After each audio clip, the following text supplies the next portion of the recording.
नमस्कार, मैं हूं रामधारी। मिल्कीपुर में हूं और मिल्कीपुर का उपचुनाव चल रहा है। चुनाव में समाजवादी पार्टी और भारतीय जनता पार्टी के बीच में प्रत्याशी हैं जिनकी चर्चा है वो सूरज चौधरी, जो आज़ाद समाज पार्टी से प्रत्याशी बनाए गए हैं। पहले समाजवादी पार्टी में थे और टिकट मांग रहे थे। टिकट ना मिलने से फिर नाराज होकर ये आज़ाद समाज पार्टी से चुनावी मैदान में हैं। हालांकि इन्होंने जो मुकाबला है वो दिलचस्प कर दिया है। चौधरी जी, अभी आप समाजवादी पार्टी में थे, क्या कारण था कि जो आप 2022 में सूरज चौधरी ने समाजवादी पार्टी के जो यहाँ के सांसद है अवधेश प्रसाद को चुनाव लड़ाया बड़ी मजबूती से, दमदारी से, और उनको विधायक बनाया। तो जब पार्टी में ज्वाइन हुआ तो उन्होंने कहा था कि सूरज चौधरी तुम बहुत बड़े लेवल पे जाओगे, हम तुमको बड़ा नेता बनाएंगे समाजवादी पार्टी में। बड़े आश्वासन दिए थे और संजोग से उनको 2024 का सांसदी लड़ने का मौका मिला। तो उन्होंने कहा ये सीट खाली हो जाएगी, सूरज चौधरी हर तरीके से मेरा साथ हो, तन मन धन से हम आपको सीट खाली होगी तो उपचुनाव मिल्कीपुर का लड़ाएंगे।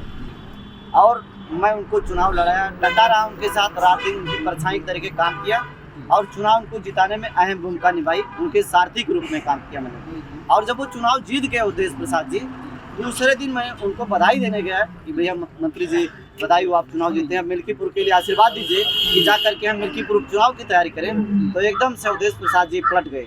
उन्होंने कहा पार्टी जिसको टिकट देगी उसको चुनाव लड़ाना है। और वो टिकट उन्होंने अपने निष्क्रिय पुत्र, जो मिल्कीपुर में सिर्फ डमी कैंडिडेट है, उस लड़के को दिला दिया, जी प्रसाद को दिला दिया, जिसका यहाँ पे कोई मतलब नहीं। सिर्फ समाजवादी लोग उनको ढो रहे हैं। इतना लाओ लश्कर के साथ दोनों पार्टियां चुनाव लड़ रही हैं, आप इसको किस तरीके से डिफेंड कर रहे हैं? किस तरीके से लोगों के बीच में आपको भाई हम क्या बोलें, मिल्कीपुर के लोकल लोग उनके साथ नहीं है, बाहर के लोगों को भी, जैसे परसों कार्यक्रम हुआ था डिम्पल जी का, अखिलेश भैया की वाइफ का, तो फिर बाहर से 3-4 सांसद आए, एक सांसद 400-400 500-500 गाड़ी लेके आए, पूरा मिल्कीपुर को परेशान करके रखा। यहाँ के लोकल इश्यूज पे इनको बात करने के लिए कुछ नहीं है, यहाँ के लोग इनके साथ कनेक्ट नहीं है। आप देखेंगे जो ये चुनाव होने जा रहा है ना, अवधेश प्रसाद की जिंदगी का बहुत रफ प्रदर्शन होने जा रहा है। सूरज चौधरी इनको भारी मतों से चुनाव हराने जा रहा है। जैसे किन मुद्दों को लेके आप पहली बार चुनावी मैदान में हैं विधानसभा के, तो किन मुद्दों को लेके आप लोगों के बीच में जा रहे हैं, क्या कह रहे हैं लोग? देखिए, मुद्दे की बात तो बतिया छोड़ दीजिए, भारतीय जनता पार्टी की सरकार है और साढ़ के मुद्दे को अवधेश प्रसाद धरना दे रहे हैं कि हम साढ़ भगाएंगे। किसान साढ़ से त्रस्त है। अगर आप लोकल आप इंटरव्यू करेंगे तो पता लगेगा साढ़ ही मुद्दा है।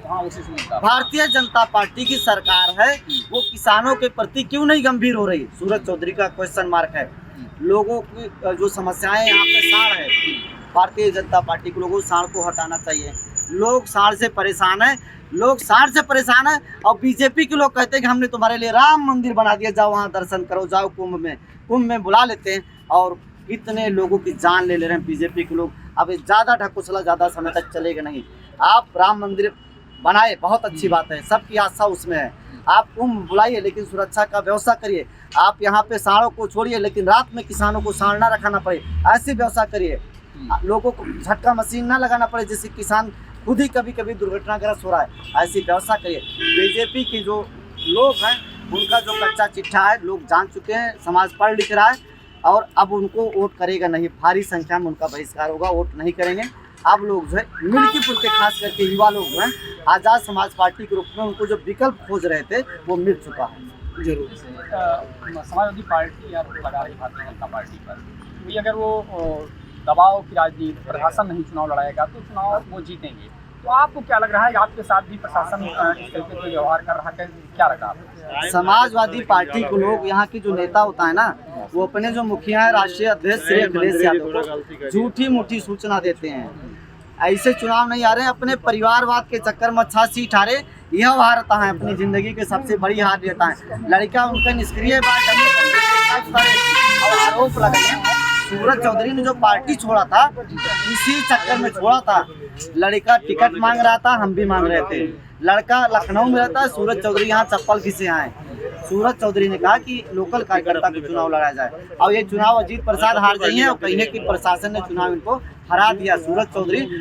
मतलब चाहता है कि अगर हार हो तो हार को एक्सेप्ट करो। कटहरी आ रहे तो उनका बुआ माइक चुनाव लड़ाई, लालजी भैया की वाइफ का बुढ़िया है करीब 60-70 साल पे, तो क्या होगा चुनाव तो यहाँ भी आ रहे हैं। आपका कहने का मतलब है कि परिवार के अलावा किसी को अन्य को टिकट दिया जाता है, मौका दिया जाता है तो मजबूत तो आपको अलावा भी किसी को और मिलता तभी आप? हाँ, तब भी उनके साथ हम रहते। जैसे देवमणि कनौजिया जी प्रोफेसर साहब हैं, सूरज चौधरी ने अखिलेश भैया से कहा, राष्ट्रीय अध्यक्ष से कहा कि भैया टिकट इनको दे दीजिए, इनको लड़ाया जाए चुनाव, बढ़िया कैंडिडेट है, चुनाव जीत जाएंगे। लेकिन अवधेश प्रसाद ने एकदम समझिए कि एकदम वो नंगा नाच कर रहे थे कि भैया हम मरीन जाबे, टिकट ले आए, लड़का हारत भाई देखा वो इतना बड़ा रैली रहा वहाँ कोनो मतलब कहना बाटे बाप के बदौलत चुनाव जीता जाना।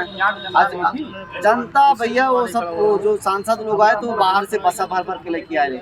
यहाँ की बसा उसा तो देखा, अगर आपके पास वीडियो देखिए ना, यहाँ की जनता बहुत लिमिट में थी। यहाँ का तो समाजवादी कार्यकर्ता निराश है कि इनका कहाँ से लाइक ला जाता हमारे ऊपर, दुखी भाई हो। 500 कार्यकर्ता तो सूरज चौधरी के साथ समाजवादी पार्टी छोड़ के भाग गए, ऐसे तमाम लोग भागे। अभी कम से कम 15 टू प्रधान पार्टी छोड़ दी, कहाँ समाजवादी में कौन है। ये बुरी तरीके से चुनाव यहाँ आ रहे हैं। पहले से ढिंढोरा पीटे के प्रैक्टिस करता है कि हम यह काबे की भैया प्रशासन ने चुनाव हरा दिया। युवाओं के लिए क्या कहना चाहेंगे अपने युवा साथियों से कहना चाहेंगे, अपने एक मत का प्रयोग करने से पहले समाजवादी के परिवारवादी लोगों को और बीजेपी जो सिर्फ धर्म की राजनीति करती है उसको एक वोट देने से पहले सोचना तुम्हारा शिक्षा, रोजी रोजगार और तुम्हारे जिंदगी को लेकर के कौन कितना सीरियस है। सूरज चौधरी ने जनता के मुद्दों की बात की, साथ ही साथ उन्होंने बीजेपी और सपा के द्वारा जो चीज़ें एजेंडे हैं उनकी भी चर्चा की, और परिवारवाद का जो मुद्दा है बीजेपी समाजवादी पार्टी के प्रत्याशी के साथ जो टैग लगा हुआ है। हालांकि कई लोगों ने इस बात को कहा भी कि परिवारवाद की वजह से ऐसी चीज़ें हो रही हैं। फिलहाल ये तो 5 तारीख की मीटिंग और 8 तारीख की काउंटिंग के बाद तय होगा कि कौन ताज पहनेगा मिल्कीपुर का, ये तो जनता तय करेगी।